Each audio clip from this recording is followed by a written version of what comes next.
Recording in progress.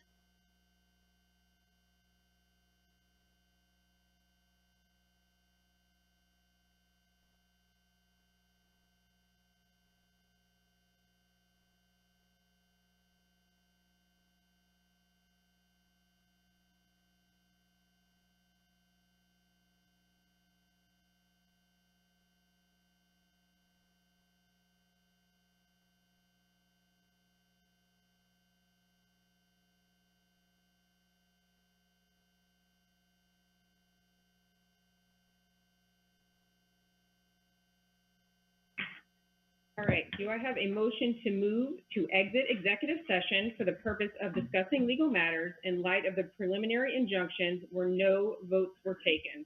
So moved. Board Member Utz makes the motion. Is there a second? Second. Board Member Anderson seconds the motion. Is there any discussion? Hearing none, all those in favor? Aye. Any opposed? The motion carries unanimously. Thank you so much. As stated when the meeting was called to order and before we entered into executive session, the purpose of this meeting is to discuss the reinstatement of board policies that were amended and rescinded in response to federal directives. We also want to thank members of the school community for your feedback on this issue. At this time, we want to invite our legal counsel to provide an overview of the previous actions that were taken and the recent rulings by the federal courts that have resulted in this meeting.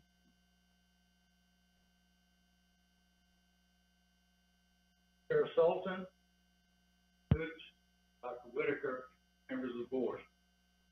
A great deal has changed since you voted literally 2 weeks ago tonight. At that time, you voted to rescind two policies, policy BAA, school board governance, policy BAC, equity. You then amended three policies, policy GAA, equal opportunity employment, policy IDFA, gender equity in sports, and policy JAA, equal education opportunity. At the time that you voted 2 weeks ago, you were on the threshold of the dated move because you'd already been under a tight threshold that required you to have the emergency meeting before that because there was no room to move. The date got moved though. No one knew that was going to happen, but it did. And in order for Dr. Whitaker to be able to sign the certification that the City Schools of Decatur was in compliance, certain changes had to be made. And in the process, as you know, certain policies needed to be rescinded or rebuilt. Some of them were too complex to be rebuilt in a short time. We rescinded those two, amended the other three. What has happened since then is that there are actually 5 cases out there. 4 of them have injunctions or stays. One of them does not apply to the schools. It's only relevant because some of the same issues are being raised, but it affects civil businesses, if you will. But the principles are the same. The 3 that affect us, one is in New Hampshire. One is in the District of Columbia. One is in Maryland. The first case that doesn't affect us is also in Maryland, but a different court. And then the 4th case is in Massachusetts. Let me briefly discuss these cases. These cases are brought by different entities. The first case is led by the National Education Association. And their case makes challenges over the Dear Colleague letter that was forced upon everybody. And they make certain claims, and an injunction was entered in that case last Thursday. Second case is from the NAACP. It also is against the U.S. Department of Education, and it challenges the same letter, as well as the frequently asked questions and the certification process is broader. Last Thursday, an injunction was entered in that case. So we had a judge, federal judge in New Hampshire. We had a federal judge in the District of Columbia. They entered an injunction. Third case with tantamount to an injunction, a temporary stay. We won't go through a law school class and discuss the slight difference between the two. The effect of each, for the purposes of what you're dealing with, are the same. It stops the Trump administration, stops the Department of Education of enforcing what they were trying to enforce. It also was entered on the 4th. All three courts the same day. They've done it maybe 2.5 weeks early. It might have helped everybody. Since were issued last Thursday in injunctions. Last Friday, 19 states have also filed a suit. Of those 19 states, one, state of Maryland, is below the Mason-Dixon line if you want to use the old line. All the rest of them are either in the West, Northwest, Middle America, and the Northeast. There may be other states joining, but at the moment, 19. They have concentrated their complaint on the certification process, and they have 4 primary claims there. Not quite sure whether that's the only thing they could agree to, or whether or not they think that's the torpedo that will hit the heart of the ship. Not quite sure. No orders have been issued in that case since it was filed last Friday, but Thursday and Friday produced big results. What are they challenging? They're challenging due process, both under the 5th and 14th Amendment of the United States Constitution. They're challenging on the basis of void for vagueness. When you read a law, you need to understand what the heck it's telling you to do. They use terms DEI. They use terms equity. They use terms like the practices of the school system, with no definition. And it's going to be very, very difficult for them to change that and get them a definition that people would know what they mean. That's part of the problem we all have. What exactly is it we're trying to protect our system from? But that's a primary claim. There are First Amendment claims: freedom of speech, freedom of association, viewpoint discrimination. Of the 3 courts who issued these injunctions in some states, 2 of them, the judges found that the acts of the Department of Education, this will warm your hearts, were arbitrary and capricious, basically. One didn't, but had a footnote that said, it smells of it, and they'll have an opportunity to prove it. Another claim is that the Department of Education cannot, by law, and that in effect is what they're trying to do. They are not allowed to do that on the federal level. And then there's the claim of lack of authority. The executive branch cannot do what they're doing. There are other claims in there about violating certain functions in the Constitution over who controls money and so forth. These claims are going to take some time to ferret out. And I suspect there's a good likelihood that the suit filed in Massachusetts last Friday could also end up with a stay. But that stay is not there at the moment. But there are 3 states. As it turns out, the country is broken into appellate divisions for the federal court. All 3 of those courts are in separate appellate divisions, which means if Trump administration, the Department of Education, seeks to try to get a higher court to overturn their injunctions or stays, they're going to rule on that. But the consistency of these orders, to get a stay or an injunction, there's several things you have to show. One of them is that there's an impending harm. And the judges spoke of that. That there's harm if we don't stop this till we know that it can really be done. And number 2, another one, is that there's a likelihood from your claim that you will succeed. I mean, if the judge says there's not a chance this is going to succeed, they're unlikely to give you an injunction. In each of these instances, those 2 things were found to be the case, which makes one be very encouraged that the plaintiffs in some of these cases will succeed. That means the landscape has changed because I mentioned the first case that doesn't apply to us. We have to have injunctions that apply to them. Those 3 are nationwide and apply to us.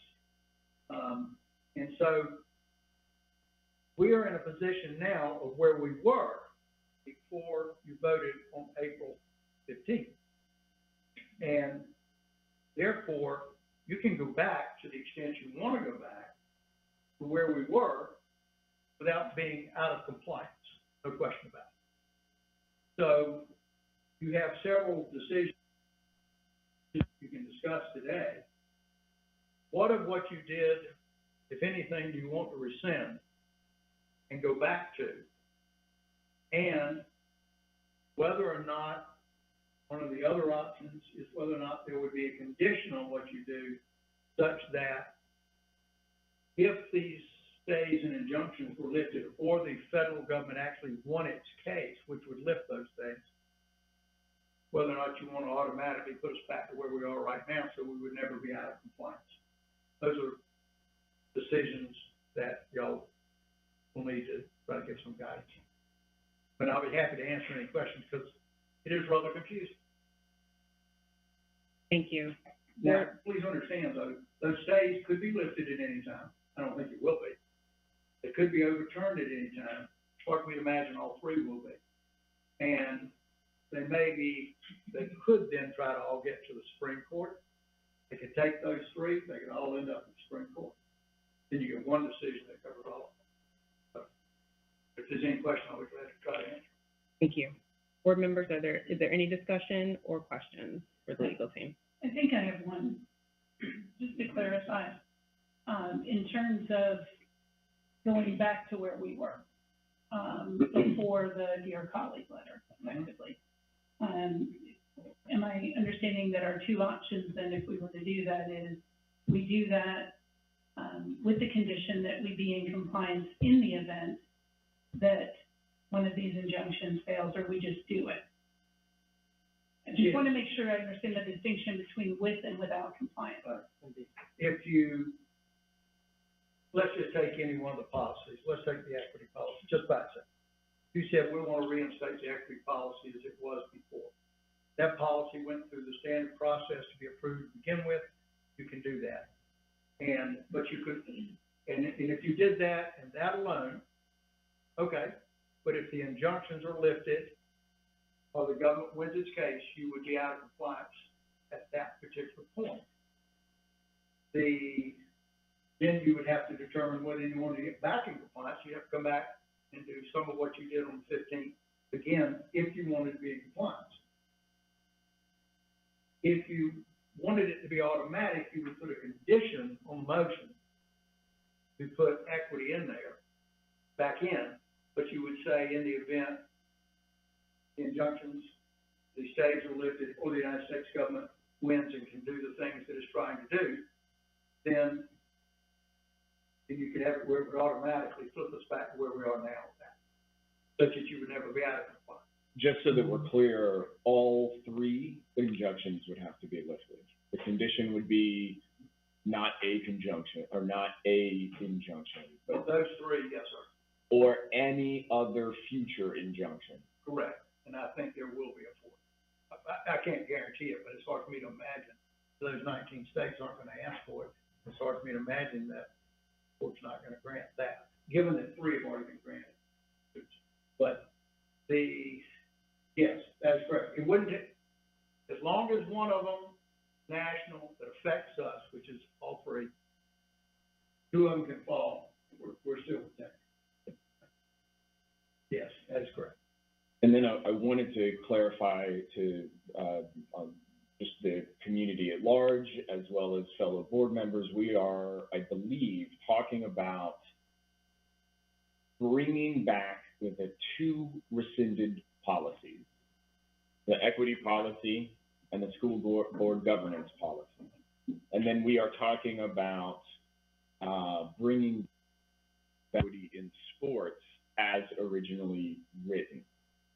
The other two policies did not have any language related to equity in it. The adjustments there were position titles and things that don't actually exist within the system anymore, and so aren't really relevant to this conversation. In terms of what I think we heard from the community, it really is those direct policies related to equity and the equitable language in the gender equity in sports policy that we want to be talking about today.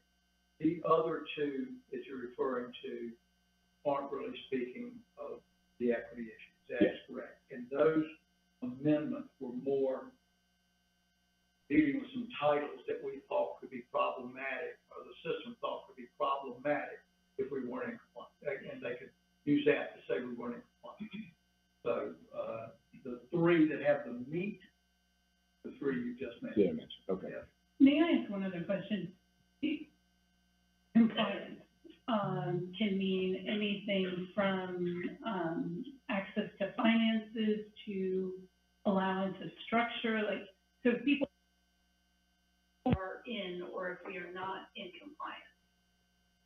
Dr. Whitaker had to sign a document, just like 180 other superintendents in this state, to the State Department of Education, who was requiring it 2 days before Washington required them to certify that their districts were in compliance. And the compliance was if you will, a checklist of things, basically, but it is that we are, from their standpoint, we are race neutral. That's, when it really gets down to it, fundamental principle was race neutral in every way you can possibly imagine, and frankly, in your lawyer's opinion, to an extreme. I mean, it was just, but it nonetheless, that's what it did. And to be compliant, some of the things you can't have the language, to be compliant under what they had, you couldn't have the language DEI. You couldn't be talking about practices that wouldn't necessarily be maybe advantageous to one group as compared to another. You couldn't talk about equity and programs of equity. All of those things were, so Dr. Whitaker, what you did and what the administration was able to do met the deadline such that she could say we were compliant.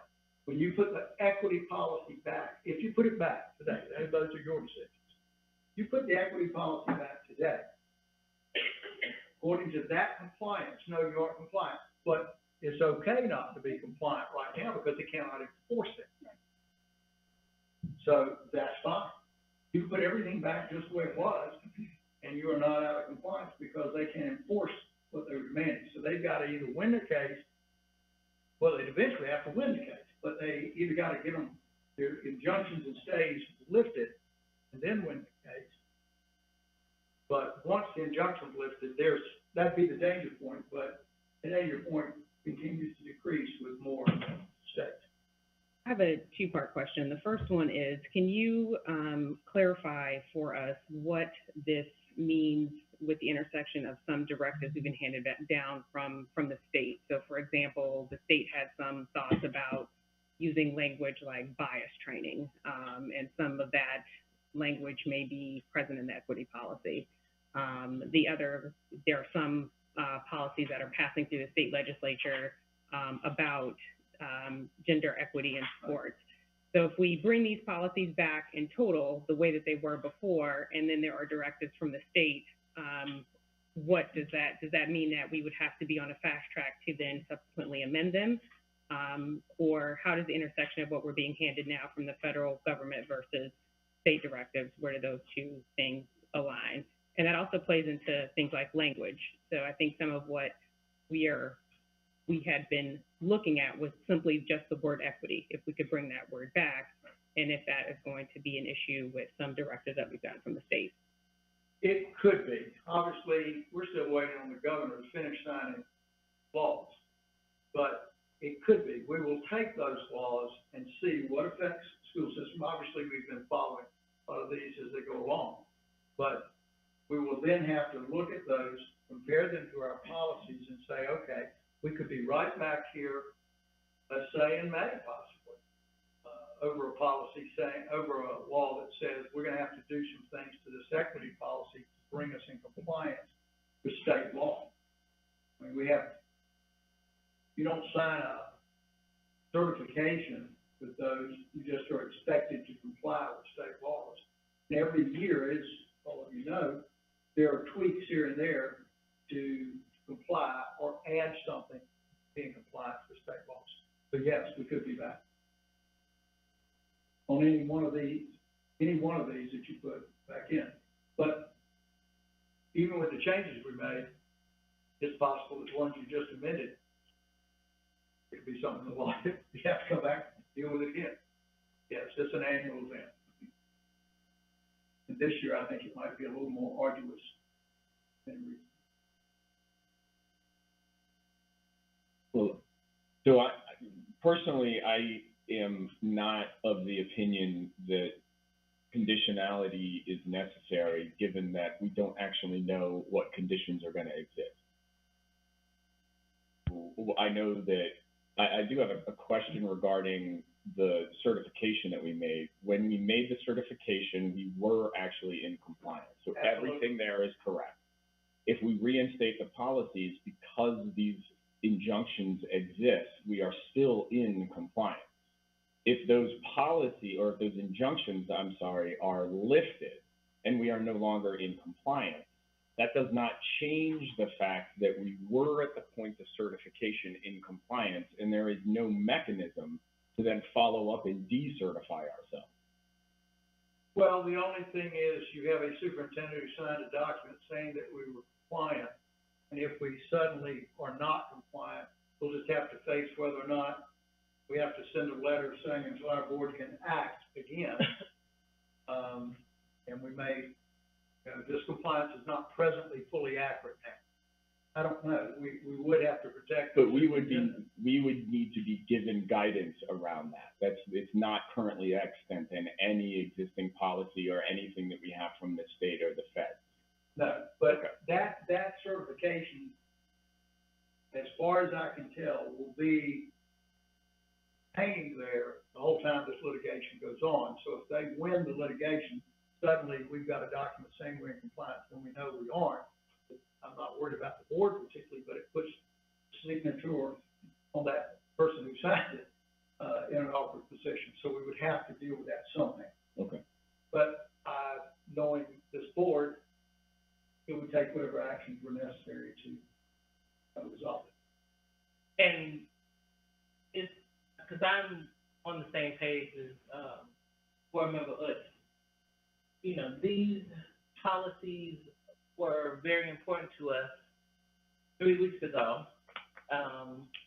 We had them in place, and they were things that we upheld. They were our, kind of our guardrails, and, reminded us of what it is that we need to be doing for all of our students, in CSD. And so I really would like to see the 2 policies that we rescinded. I would like to see those reinstated, and I would like to see the gender and sports equity policy reinstated, because we removed the word equitable from that, and I would like to see that replaced. So those are 2 policies, as he said.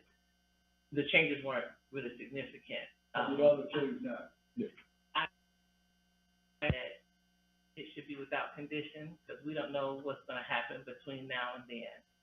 And, right, this was a priority for us before we received, the executive order and the Dear Colleague letter, and so I would like to reinstate with those policies without condition.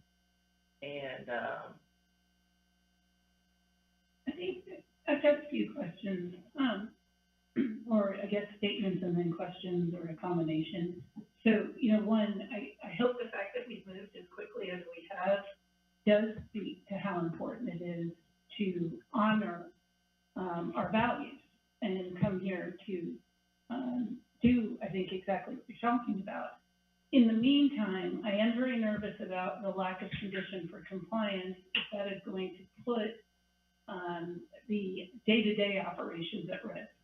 If I understand this correctly, in the event that these injunctions were lifted and, without conditions, then we would be out of compliance. In the event that the injunctions are lifted, we are out of compliance, and then we rush to have a meeting to figure out how to manage this. Is that a crude summary? That would be true, but I have to be honest with this body. In these changes where there are now 2 injunctions in one state, again, achieve the same goal. And with a fourth case, with 19 states involved. Ours not being one of them, of course. I think there'll be another injunction. That may not be the end of the suit, but I think there is a more likely chance today, knowing all of this and having had a chance to look at it, than what we would have known Friday, to be perfectly honest, because those orders were just hitting Thursday night. And then we got the new suit on Friday.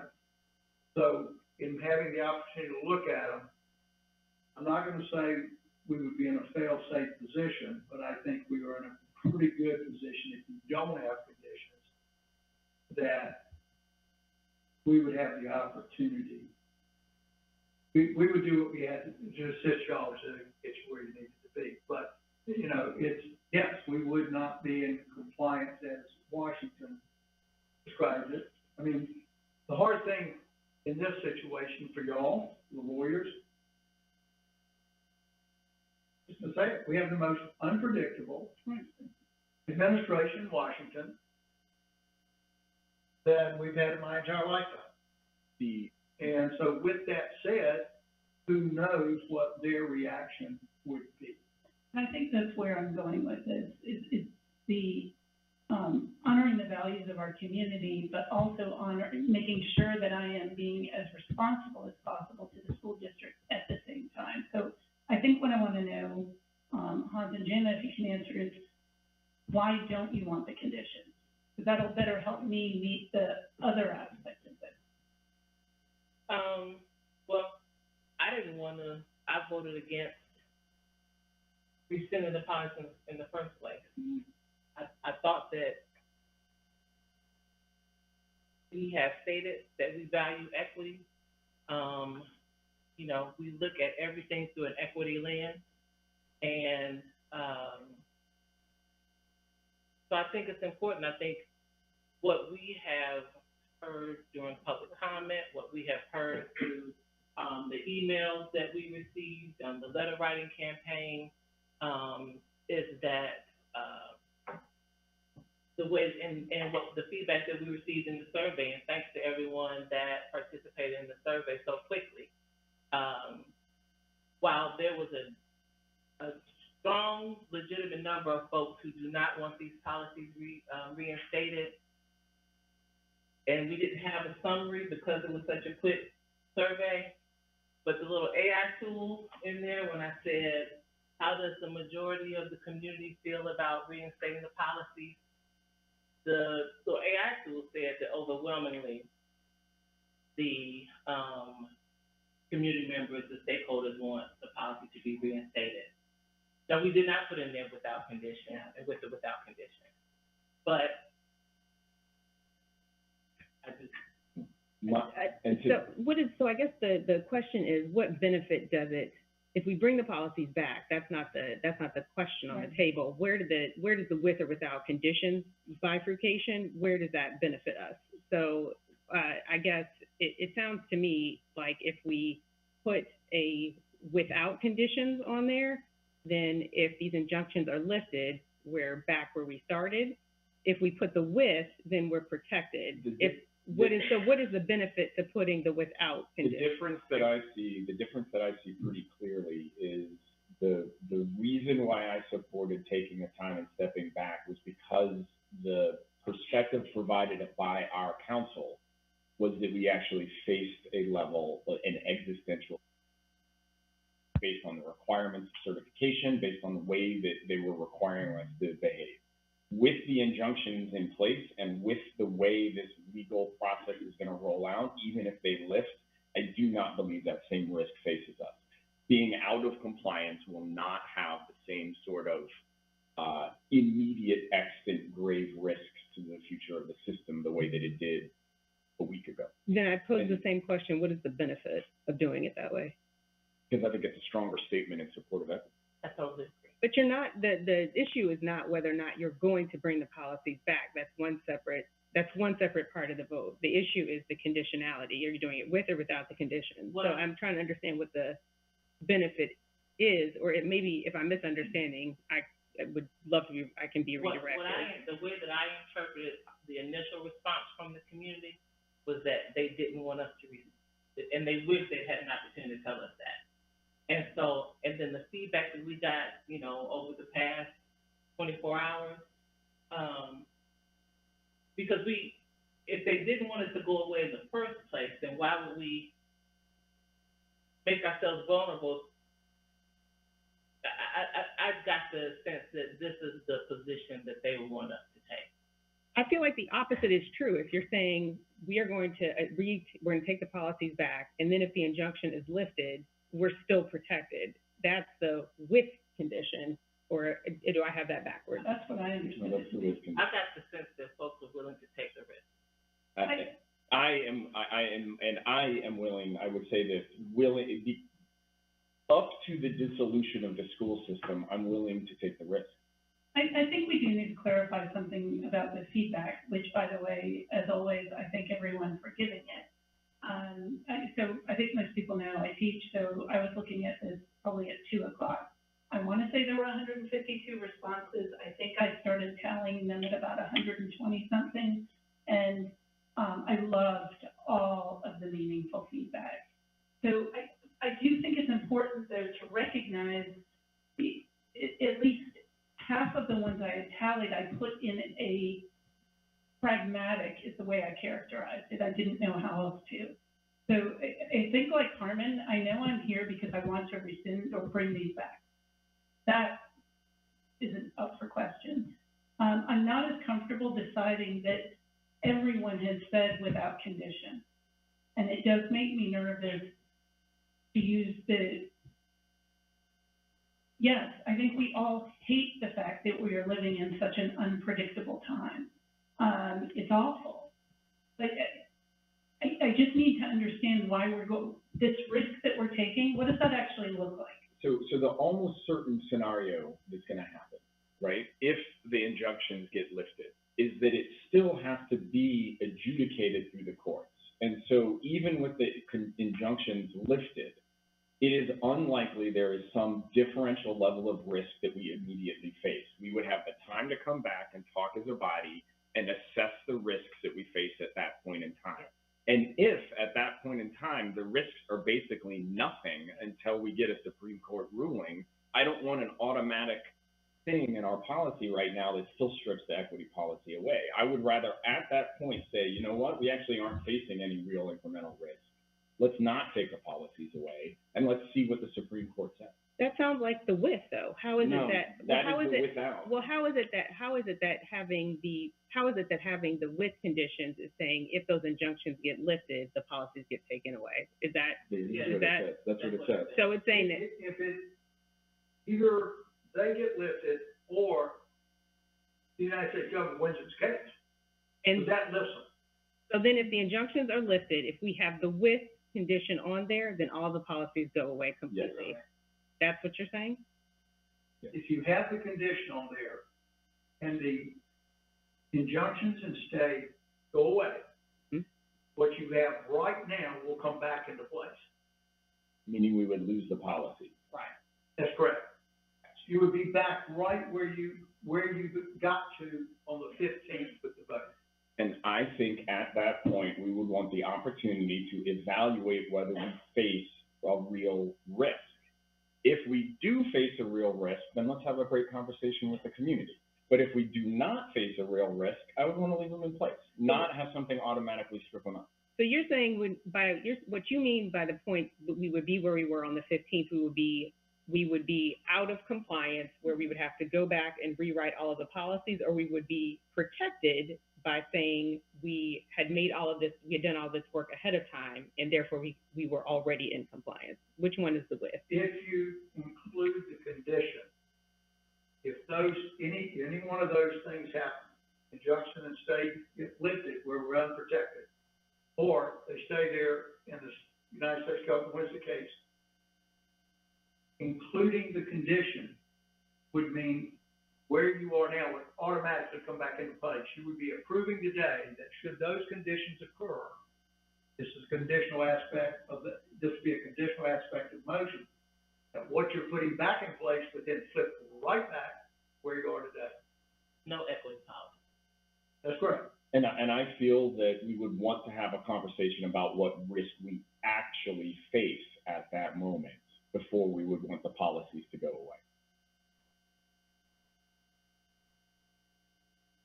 Now I'm conflicted because I'm not sure the community feedback, and please correct me if I'm wrong.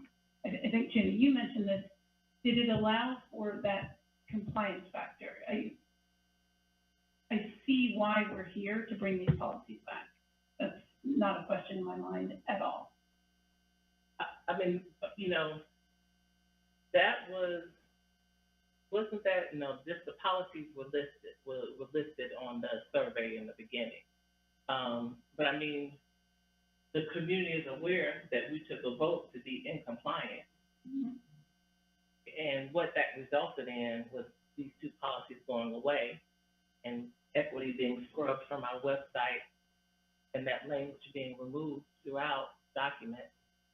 I would assume that the community is aware, those who are engaged, that if we bring those things back, we'd be out of compliance. So for the folks who said, and it was, you know, it was close, but for the folks who said bring it back, I would assume, I haven't talked to them, that they're aware that that means we'd be out of compliance. Because I feel like if we're going to agree to be out of compliance, then we need to, be engaging with the community ASAP. Well, we did. Well, I'm not saying we're agreeing to be out of compliance. I am saying that we are agreeing to come back and evaluate where we stand if the injunctions are lifted.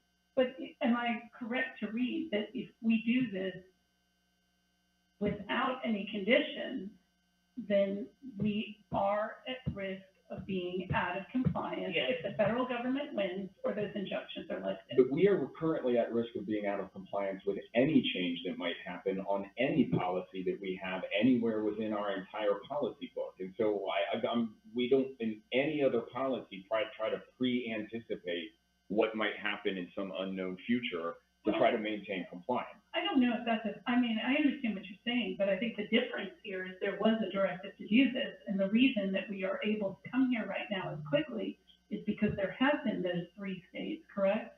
And the 19 other that you described, only one. So, Hans, I do understand what you're saying in terms of any possible policy, but my understanding is we are talking specifically about a directive we were given, and we followed that, and then as soon as we found out on Friday that these other states and institutions have challenged it, and now we can do so, we've come here. I mean, is that correct? I just don't know the idea of saying that any policy could be up for grabs is relevant. Okay. But we usually get forewarning when a bill will become law and those kind of things, just like we'll have to look at the laws that are coming into existence when we allow it. One, two bags on those laws. I must say, I think the risk, not for me to take sides. My job is to make sure you're aware of the risk as best we can assess them. And my job is to try to keep this school system from harm's way and try to make sure y'all see those potential harm's way. The degree of that potential harm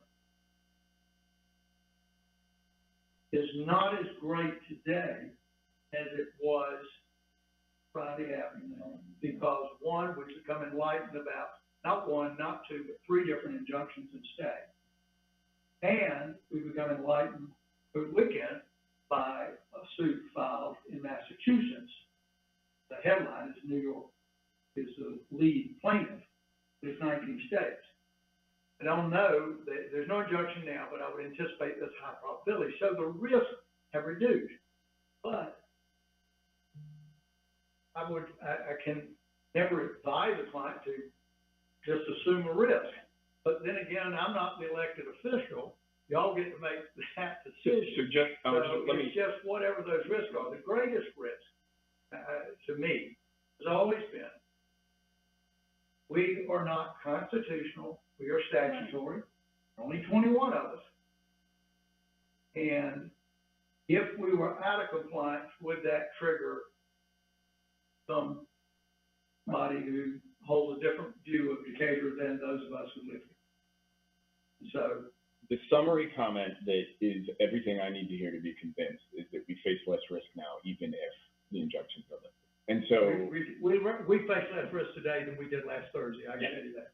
Once those orders came in, now, does that mean there's no risk? No, but it's less risk. 3 things have to happen right now, and I think it's gonna end up being 4. So, that's a judgment call that you make. I'd like to make a motion. I think the other thing, just as a final comment, I agree with you. I appreciate all of the community members who gave us feedback. We got lots of comments. It bears stating that, the community feedback was very mixed. There were a lot of people who were, very much telling us to bring these policies back as they were written, 100%, don't modify the language. A lot of people who felt like we shouldn't do this at all. A lot of people who felt like we should bring these policies back but modify them. So I think it bears just stating for the record that there are a lot of mixed opinions out there. So I think it's perhaps worth it to realize that this is the first step to making sure that these policies are not only viable, but they have longevity, and that ultimately they can do the best thing for students, that Dr. Whitaker can put them into practice. But we did ask for community feedback. We did get it, and there were a lot of opinions, and they were not all the same for whatever it's worth. There were a lot of very different opinions. Just based on the discussion here, I don't want it to be thought that every opinion was in support of bringing these policies back, because they were not. Make a motion. Sure. Okay. I move that we reinstate board policy BAB, school board governance, that we reinstate board policy BAC, equity, and that we reinstate board policy IDFA, gender equity in sports, as originally written, without condition. Okay, we have a motion on the table. I think there is there may be a way we need to modify the language a little bit. It's just for the conditionality. Is that okay? meaning if we don't mention anything about condition, it's just presumptively not conditioned? Right. Okay. Is it okay? Is that all right? Is it okay if I read it with the language for the conditionality? Wait, I don't know. no, the motion that we're trying to do now, that I think Okay. that Dr. Johnson Davis brought forward is a without condition. Okay, got it. Okay. We have a motion on the table to bring back the rescinded policies, BAB, school board governance, BAC, equity, and then amended policy IDFA, gender equity in sports, by Board Member Johnson Davis. Do I have a second? Second. Board Member seconds the motion. All those in favor? Aye. The motion passes unanimously. All right, so it sounds like we are going to take some action on those policies. Like we talked about before, we have option 1, which is without condition, and then option 2, which is with condition. So just for clarification, we have option 1, which is without condition, and then option 2, which is to reinstate the following policies with condition. I have a clarifying question. Yes. Didn't we just unanimously pass bringing them back without condition, so there isn't any additional options? Okay, thank you for that clarification. I do believe that was the sum total of our business today. Okay, thank you. Am I allowed to ask a follow-up question? Yes. Madam Chair, for clarification, so that the record will be clear, if I might. It is what I think you asked. Pass a motion, and I want to get these words correct, to rescind the action that you took, Oh, that this board Yeah. took, that were adopted at your April 15th, 2025 regular board meeting, which rescinded board policies BAB, school board governance, and BAC, equity, and amended IDFA, gender, equity, and sports, and to reinstate said policies as they existed prior to April 15th regular board meeting. Is that your intention? correct. And if everybody agrees that was the intention, I just want to make sure that the recording secretary has Mhm. language that fits, because Yeah, I just want to be sure that it was to put those back in place as they were before April, as of April 15th. so why don't we make that motion again for clarification? Do you want to read the motion, and then why don't you read it, and then I'll make the motion, just so that it's correct? Well, I think everybody disagrees that. Yeah, Okay. I think that we did that. But, All right. what I think might have been slightly, I want to make sure that it was said policies as they existed prior to April 15th regular board meeting. that's correct. I understood that as well. Does everybody Y'all agree to that? You agree that was your motion? Yes. You agree that was your? That was my vote, yes. Y'all voted for that? Yes. Correct. Y'all voted. Yes. I just think it was important for the language to be Yes. clear. Thank you. You're quite well. So I do want though to understand, so that the public also understands, what does our timeline look like now? Because again, as we've acknowledged, we're living in unpredictable times. So, the good news is, I guess if there's any good news, that it sounds like it's going to be more difficult for the federal government to do what it has wanted. But in the event that that does happen, what are we committing to time-wise here? Well, we just really would need just like 48 hours, post the notice that we're gonna have another meeting, and then we would engage in a conversation about what, whatever happens, what that means for us at that time, is my understanding. Because I think I want, and maybe I have to do my own research, but I think I need a little more information in understanding that risk of being out of compliance. And we don't have to discuss it now, but I think it's something that we will have to. Answer your question. We will obviously be following the case. It's unusual, it seems to me, that on these types of cases that have this kinship in these three different jurisdictions, that on the very same day, two injunctions in a day achieving the same point, although the issues are slightly different, should happen on the same day. I think it's far more unlikely that all three of those would be lifted at the same time. First of all, it's highly unlikely. You can go back to your trial judges, the U.S. district judges, and ask them to lift them and say, we have additional information why you shouldn't put the injunction in or whatever. But to succeed on all three seems highly unlikely. Their greatest chance is to go to their circuit courts of appeal. And that's three separate circuit courts. It's highly unlikely they would hear them and rule on the same day. But if we're watching them and we see, whoa, one falls, we'll let you know. Two falls, you're beginning to get closer to that trip switch. So we will keep our eye on them, and so will other warriors around, and we will let you know as things change, because if all of a sudden two of them have fallen and the other one's being considered at another circuit court, if two's fallen at two separate circuit courts, we may have a problem, and you may want to address it. What was the condition that was being considered? Let's say it gets down to there's only one stay holding up. This body would, if it chose, pass a motion at that time saying exactly what you didn't do today, you could do then when you're hanging by one step. Blessing here is we're hanging by three. That's rather unusual. The cases will take a while, but you cannot predict the courts. They're easier to predict than the administration of Washington, but timing will vary on those cases because the issues are different when judges schedule them, when they move through the process.